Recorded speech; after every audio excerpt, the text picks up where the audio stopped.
Oxygen kit. दादी माँ, मैंने दूध पी लिया है। अब मैं खेलने जा रहा हूँ। अग्रिम, देखते नहीं, बाहर कितनी स्मॉग है। चारों ओर विषैली हवा चल रही है। मुझे जाने दो न दादी। सब बच्चों के खेलने की आवाजें आ रही हैं। ठीक है, लेकिन ऑक्सीजन किट लगाकर जाना। और हाँ, जल्दी ही घर लौट आना। अग्रिम, कुछ समय बाद। सान्या, मुझे बहुत घबराहट हो रही है। पता नहीं अब क्या होगा। मुझे जल्दी से घर ले चलो। दादी माँ, पता नहीं अग्रिम को क्या हो गया है। शायद ऑक्सीजन खत्म हो गई है। हाँ, और वायु में उपस्थित रासायनिक कणों ने इसे अस्वस्थ कर दिया है। मैंने ऑक्सीजन किट मंगवा दी है। तब तक इसे आराम करने दो। कुछ ही देर में दवाइयों के प्रभाव से इसके स्वास्थ्य में भी सुधार हो जाएगा। अपने आप से। पता नहीं कब तक चलेगी सांसों को खरीदकर ये जिंदगी। दादी, पहले लोग कैसे सांस लेते थे? बेटा, हवा और पानी हमें कुदरत नहीं दिए थे। पहले बहुत स्वच्छ थे। मनुष्य ने अपने लाभ के चक्कर में जंगलों को काटकर वो साफ हवा भी खो दी और पानी भी। इससे मनुष्य का श्वसन तंत्र प्रभावित होने लगा और दमा, ब्रोंकाइटिस, निमोनिया, हृदय रोग इत्यादि रोगों की संख्या बढ़ गई।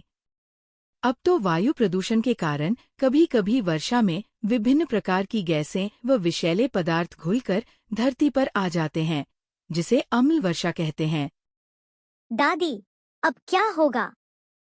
यदि हम अधिक से अधिक पेड़ पौधे लगाएं, जंगलों को नुकसान न पहुंचाएं और नदियों को गंदा न करें, तो हो सकता है कि हम 21वीं सदी के प्रारंभ की ओर लौट जाए। दादी, पहले जमाना कैसा था? मैं तुम्हें उस जमाने के बारे में बताती हूँ। 3 दशक पहले धरती पर छाई थी हरियाली, निर्मल जल और शुद्ध हवा। थी जीवन में खुशहाली। नदियाँ भी कल कल बहती।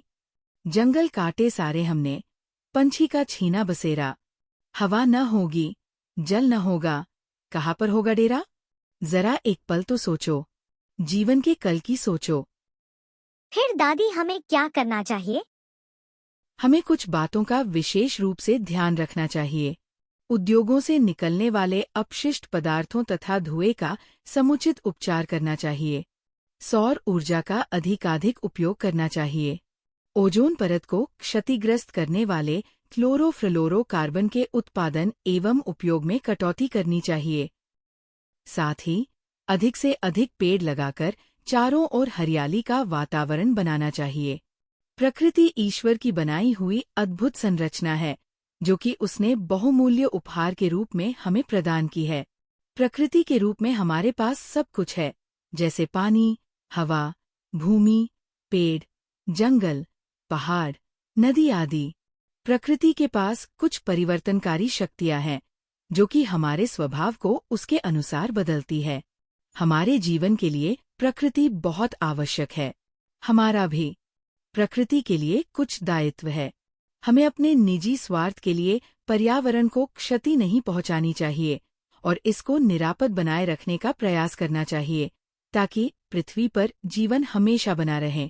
प्रकृति को अपनाकर और उसका संरक्षण करके ही हम अपना जीवन सुखी और भविष्य सुरक्षित कर सकते हैं।